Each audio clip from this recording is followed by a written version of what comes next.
Good morning students. BA second year की अर्थशास्त्र की क्लास में हम यूनिट फर्स्ट के अंतर्गत मुद्रा के परिमाण सिद्धांत की चर्चा कर रहे हैं। पिछली क्लासों में हमने ये देखा कि मुद्रा की मात्रा अगर दुगनी कर दी जाती है तो कीमत स्तर भी दुगना हो जाता है और मुद्रा का मूल्य आधा रह जाता है। अगर मुद्रा की मात्रा को बढ़ाकर 4 गुना कर दिया जाता है तो मुद्रा की मात्रा को 4 गुना करने पर कीमत स्तर भी 4 गुना हो जाता है और मुद्रा का मूल्य चौथाया रह जाता है। इस प्रकार मुद्रा की मात्रा और मुद्रा के मूल्य के बारे में हमने विस्तृत रूप से चर्चा की और सारणी के द्वारा स्पष्ट किया। इसके अंतर्गत हमने ये देखा कि जो मुद्रा का सौदों का लेन देन दृष्टिकोण है जो कि प्रोफेसर फिशर के द्वारा और नकद बकाया दृष्टिकोण जो कि कैम्ब्रिज विचारधारा से जुड़ा हुआ है, जिसके अंतर्गत आपके पीगू, किन्स और रॉबर्टसन जैसे अर्थशास्त्रियों के नाम आते हैं। आज हम मुद्रा के परिमाण सिद्धांत की चर्चा करते हैं और उसमें लेंगे हम सौदों का दृष्टिकोण। तो आप हेडिंग डालिए, मुद्रा का परिमाण सिद्धांत, सौदों का दृष्टिकोण। मुद्रा का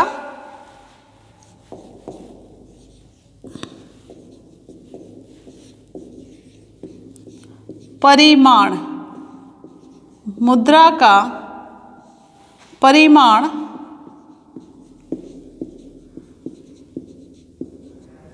सिद्धांत, और इसमें कर रहे हैं हम कौन सा, सौदों का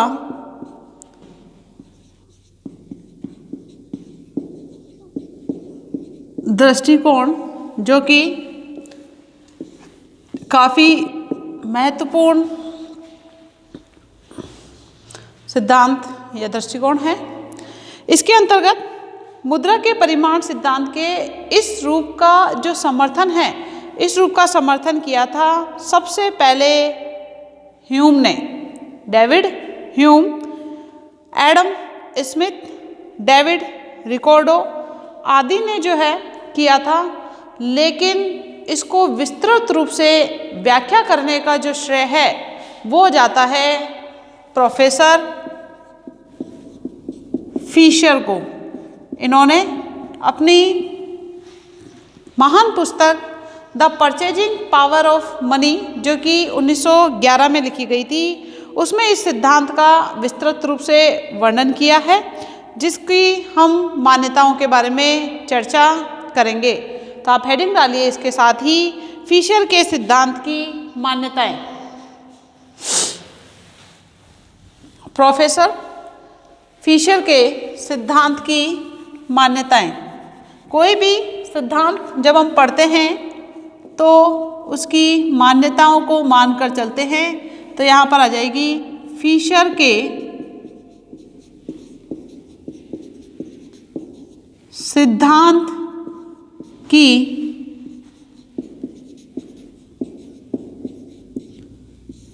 मान्यताएं। कि सिद्धांत में कौन कौन सी मान्यताओं को माना गया है या लिया गया है। इसके अंतर्गत हम M व M1 जो कि मुद्रा की पूर्ति या मुद्रा की मात्रा से संबंधित होती है, इसको स्थिर माना है। तो आपकी सबसे पहली जो मान्यता होगी वो होगी M व M1 का संबंध या अनुपात स्थिर रहता है। M व M1 का अनुपात, M व m1 का जो अनुपात होगा, जो कि हम अभी सूत्र देखेंगे उसमें आपको देखोगे आप m भी आएगा, v भी आएगा, m1 भी आएगा, v1 भी आएगा। तो इनका जो संबंध है या जो अनुपात है, संबंध या अनुपात कैसा रहता है? स्थिर।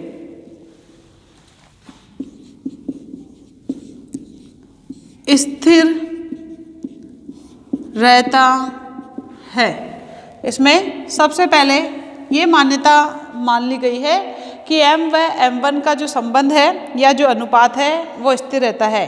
इसलिए m के बदलने से, अगर m बदल रहा है तो m1 भी उसी अनुपात में बदल जाता है।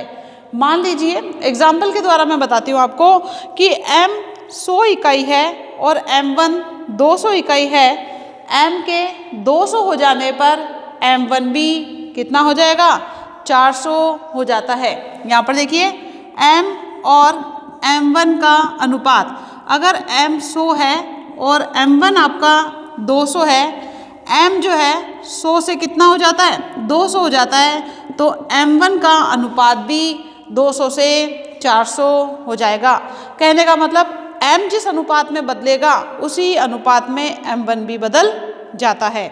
दूसरी बात करते हैं, मुद्रा का आय प्रचलन वेग, जिसको हम v से डिनोट करेंगे, वो भी स्थिर रहता है।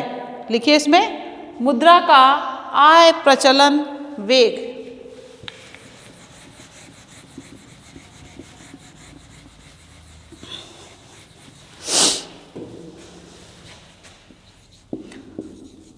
मुद्रा का आय प्रचलन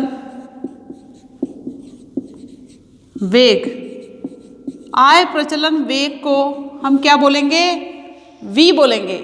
जब हम सूत्र करेंगे तो आप देखोगे v भी आएगा, v1 भी आएगा, m भी आएगा, m1 भी आएगा, p भी आएगा और t भी आएगा। तो यहाँ पर जो मुद्रा का आय प्रचलन वेग है वो v स्थिर रहता है और साख मुद्रा का प्रचलन वेग v1 भी स्थिर रहता है। तो मुद्रा का आय प्रचलन वेग v स्थिर रहता है और मुद्रा का साख प्रचलन वेग, मुद्रा का साख प्रचलन वेग, इसको क्या बोलेंगे? v1। वह भी v1 भी स्थिर रहता है। ये इसकी दूसरी मान्यता है। आप साथ के साथ उतारते जाइए। जब मैं इसका फॉर्मूला लिखूंगी तो आप देखोगे v आया है, v1 आया है, m आया है, m1 आया है, ये सारी चीज़ें आपके सामने आ जाएगी। तो मुद्रा का आय प्रचलन वेग, जिसे v बोलते हैं, वो स्थिर रहता है और मुद्रा का साख प्रचलन वेग, जिसे v1 बोलते हैं, वो भी क्या रहता है? स्थिर रहता है। नेक्स्ट लिखिए, सौदों की मात्रा स्थिर रहती है। सौदों की मात्रा, सौदों की मात्रा, इसको हम किससे डिनोट करेंगे? इसको हम t से डिनोट करेंगे। तो सौदों की मात्रा t भी स्थिर रहती है। इसकी तीसरी मान्यता है जिसके अंतर्गत t को भी स्थिर माना जाता है, अर्थात अर्थव्यवस्था में पूर्ण रोजगार की दशा पाई जाती है, जिससे m के बढ़ने से उत्पत्ति के बढ़ने की आशा नहीं की जा सकती है। यानी अगर मुद्रा की पूर्ति बढ़ भी जाती है तो उत्पादन के बढ़ने की आशा नहीं की जा सकती है, क्योंकि अर्थव्यवस्था में जितने भी लोग हैं उन सभी को रोजगार प्राप्त है, कोई भी व्यक्ति बेरोजगार नहीं है। इसलिए साधनों का पहले से ही पूर्ण उपयोग हो रहा है। इस प्रकार जो है यहाँ पर उत्पत्ति को नहीं बढ़ाया जा सकता है और यहाँ पर हमने t को क्या माना है? स्थिर माना है। नेक्स्ट लिखिए, मुद्रा विनिमय के माध्यम का काम करती है और इसका संग्रह नहीं किया जाता। फोर्थ लिखिए, मुद्रा विनिमय का, विनिमय का मतलब क्या होता है? विनिमय का मतलब लेन देन होता है। तो मुद्रा विनिमय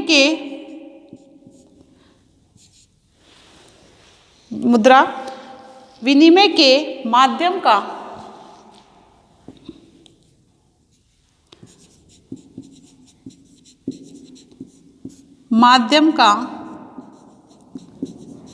काम करती है और इसका मुद्रा विनिमय के माध्यम का काम करती है और इसका संग्रह नहीं किया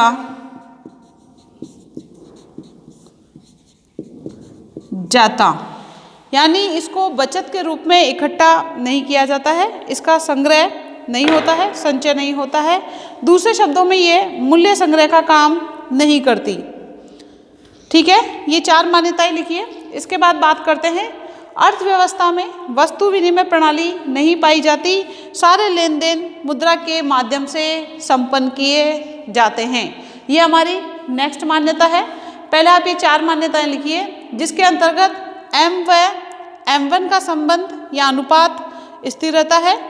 मुद्रा का आय प्रचलन वेग जो कि V कहलाएगा वो स्थिर रहेगा और मुद्रा का साख प्रचलन वेग जो कि V1 कहलाता है वो भी स्थिर माना जाता है। इसके बाद सौदों की मात्रा जिसको हम T से डिनोट करेंगे वो भी स्थिर रहती है।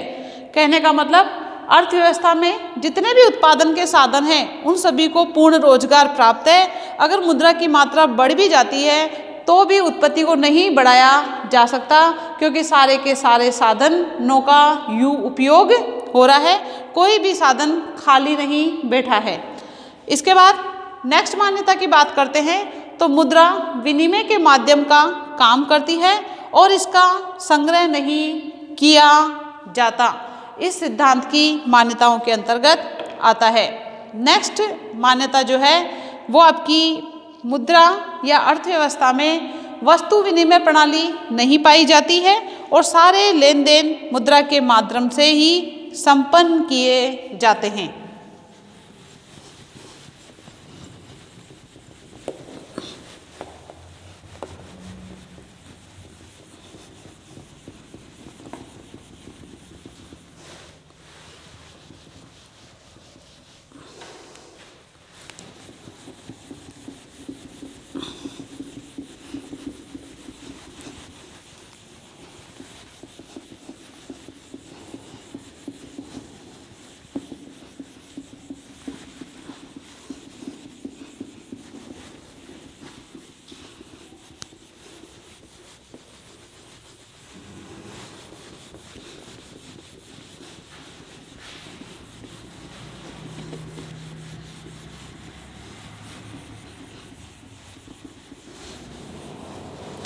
नेक्स्ट मान्यता लिखिए अर्थव्यवस्था में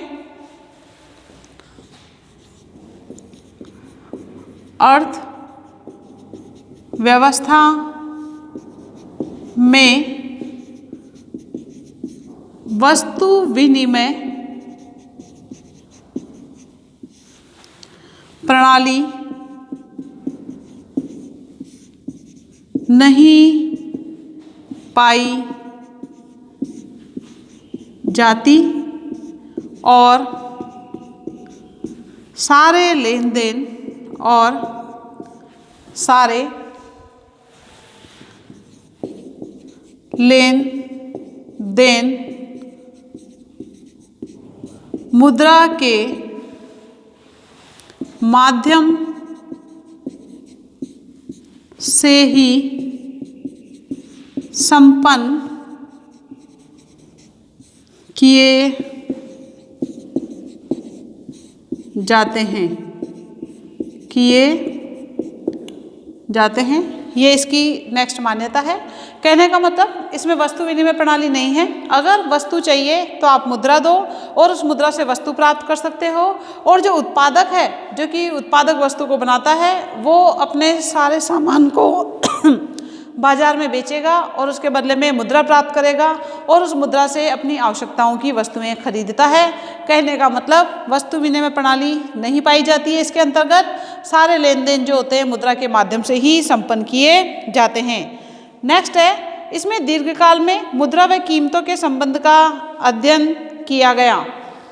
नेक्स्ट मान्यता, इसमें दीर्घकाल में, दीर्घकाल जो कि लंबा समय होता है उसको बोलते हैं। तो इसमें दीर्घकाल में कीमत और मुद्रा के संबंध का अध्ययन किया गया है। मुद्रा व कीमतों के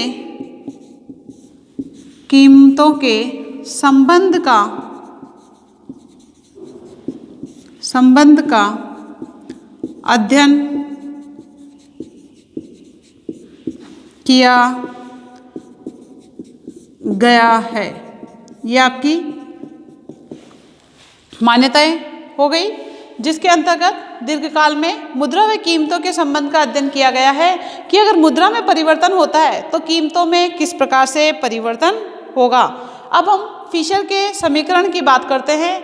कई बार 2 नंबर का क्वेश्चन आता है कि फिशर का समीकरण दीजिए, तो अपने को सूत्र लिखना है इसके अंतर्गत।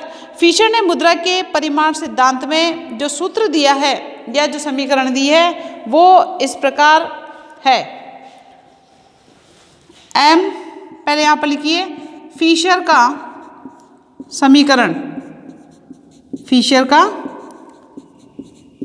समीकरण, जहाँ पर लिखिए आप एम वी, जिसमें मैंने आपको बताया एम मुद्रा की मात्रा या पूर्ति होती है और वी होता है आय का प्रचलन वेग।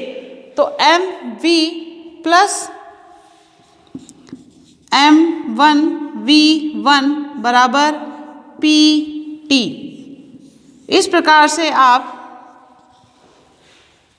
फिशर का समीकरण दे सकते हो, या इसके अंतर्गत आप दूसरा सूत्र देना चाहते हो तो दूसरा सूत्र हो जाएगा, यहाँ लिख देती हूँ मैं इसको और करके, P बराबर MV plus M1V1 upon T। ये भी आप सूत्र दे सकते हो, M1V1 अपॉन T होगा। अब यहाँ पर M की अगर अपन बात करते हैं तो M हो गया आपका करेंसी, और करेंसी के अंतर्गत क्या आते हैं, सिक्के व पत्र मुद्रा आती है।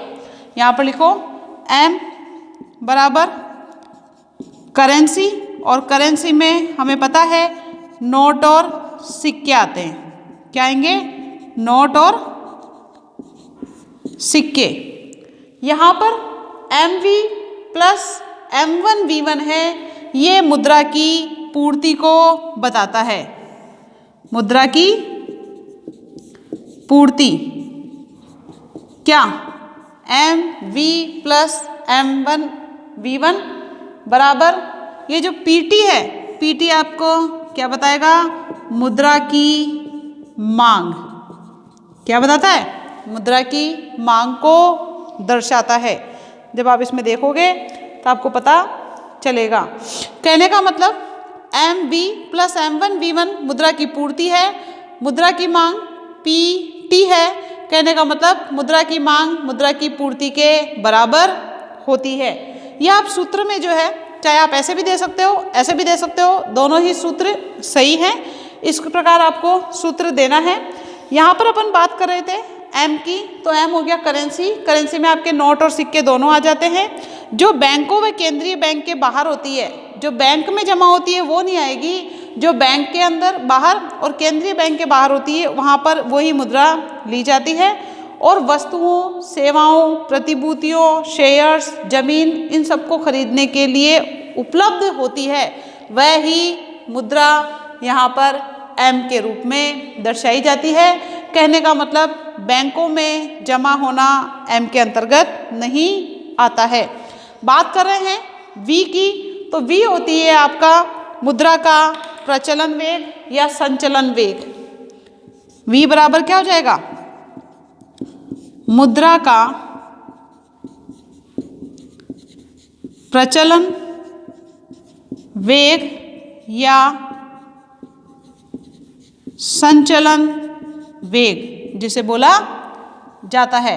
m बराबर तो करेंसी नोट व सिक्के आ गए, जिसमें अब यहाँ पर आपको जब समीकरण दोगे तो इसको आपको ये बताना तो पड़ेगा ना कि m क्या है, v क्या है। वही चीज़ मैं आपको बता रही हूँ। तो v मुद्रा का प्रचलन वेग अथवा संचलन वेग होता है। इसका मतलब ये है कि मुद्रा का आय प्रचलन वेग जिसको हमने v से डिनोट किया था वो किसे कहते हैं।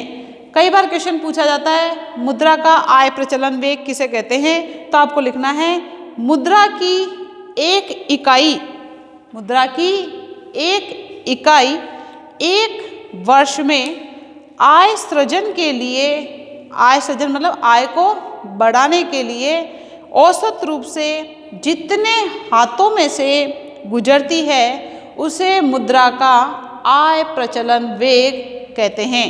जैसे कि एक नोट की इकाई है जो कि नोटों के ऊपर नंबर लिखा हुआ होता है, तो वो कितने हाथों से साल भर के अंदर गुजरती है।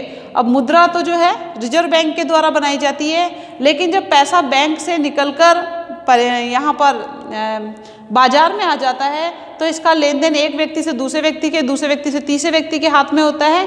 तो एक वर्ष के अंदर ये जितने हाथों में से गुजरती है वो ही आपका V कहलाता है।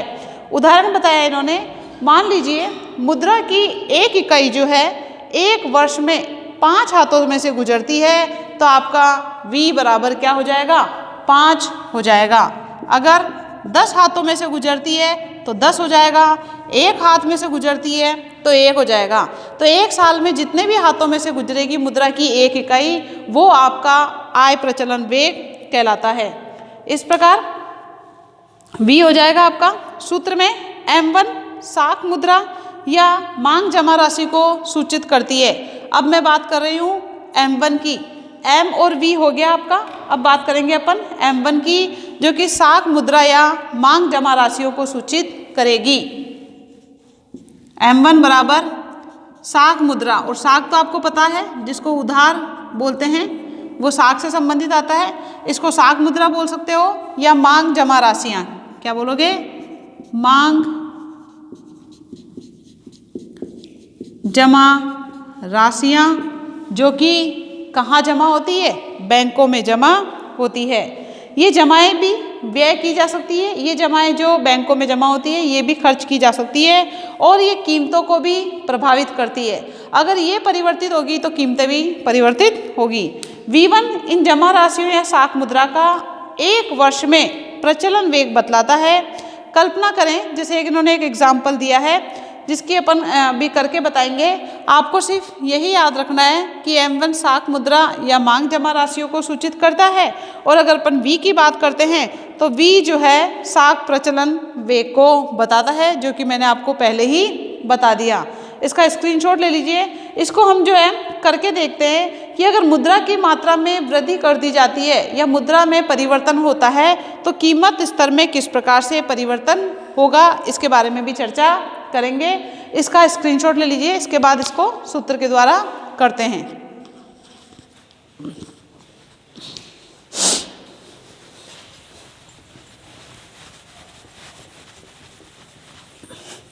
कई बार एग्जाम में आप लोगों को जो है मुद्रा की मात्रा दे दी जाएगी, V दे दिया जाएगा, M1 दे दिया जाएगा और V1 दे दिया जाएगा, और पूछा जाएगा क्वेश्चन।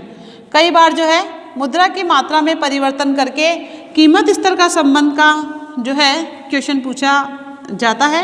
कई बार समीकरण पूछ लिया जाता है कि फिशर के द्वारा दिया गया सौदों का समीकरण बताइए, तो क्वेश्चन किसी भी प्रकार से पूछ लिए जाते हैं।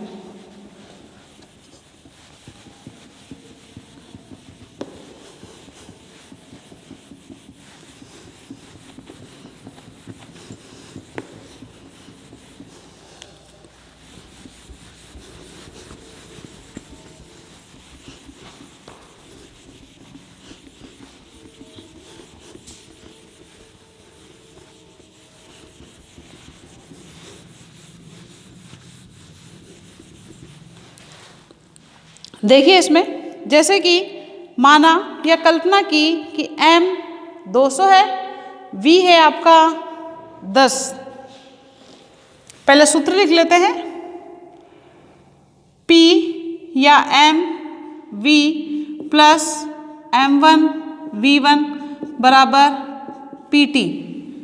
ठीक है, अब यहाँ पर M कितना दिया हुआ है? M दिया हुआ है 200, V दिया हुआ है आपका 10, M1 और V1 कितना दिया हुआ है? देखो M1 दिया हुआ है आपका 900 और V1 जो है वो दिया हुआ है 20। ऐसे क्वेश्चन दिया हुआ होता है। ये हो गया आपका 900 और ये दिया हुआ है 20। अब यहाँ पर आपको जो क्वेश्चन पूछा जाएगा वो पूछा जाएगा कि यदि M, V, M1 और V1 ये हैं तो देश में कुल क्रय शक्ति या मुद्रा की कुल पूर्ति की मात्रा कितनी होगी। अब हमें मुद्रा की कुल पूर्ति की मात्रा ज्ञात करनी है। तो आपके यहाँ पर देखिए M की जगह 200, V की जगह 10 प्लस M1 की जगह 900 और V की जगह 20 आएगा और मुद्रा की जो कुल मात्रा होगी वो हो जाएगी आपकी 2000 प्लस 18,000 बराबर 20,000। भाई M की जगह हमने क्या रख दिया? 200 रख दिया, V की जगह 10 रखा, M1 की जगह 900 रखा, V1 की जगह 20 रखा और इस प्रकार मुद्रा की कुल जो निकल के आएगी वो आपकी 20,000 रुपये होगी। इस प्रकार सूत्र में हमने MV प्लस M1 V1 की मात्रा मुद्रा की प्रभावपूर्ण पूर्ति को सूचित करती है। यहाँ पर मुद्रा की कुल पूर्ति मांगी है तो यहाँ पर ये दोनों ही चीज़ें आएगी और ये हमारा जो है निकल के आ जाता है। PT मुद्रा की मांग को बताती है, ये चीज़ मैंने आपको पहले ही बता दिया। MV प्लस M1 V1 मुद्रा की पूर्ति को बताता है और PT मुद्रा की मांग को बताता है। ये मांग की द्योतक इसलिए है, यह मांग की इसलिए दर्शाई जाती है कि P सामान्य कीमत स्तर होती है। यहाँ पर P क्या है? सामान्य कीमत स्तर। सामान्य कीमत स्तर ये तो आपको पता है, P हमेशा प्राइस से संबंधित होता है। T सौदों की मात्रा हो गई, सौदों की मात्रा और ये दोनों मिलकर जो है मुद्रा की मांग को शो करते हैं और MV प्लस M1 V1 आपके मुद्रा की पूर्ति को दर्शाते हैं। इस प्रकार सौदों की मात्रा इंटू कीमती मुद्रा की मांग होती है। सौदों की मात्रा इंटू कीमत ही मुद्रा की मांग होगी जो कि PT के रूप में आपके सामने लिखी हुई है। आगे और करते हैं अपन, आप इसको जो है लिखिए कि यहाँ पर जो है PT मुद्रा की मांग है, MV प्लस M1 V1 मुद्रा की पूर्ति है और P इंटू T ही मुद्रा की मांग को दर्शाती है।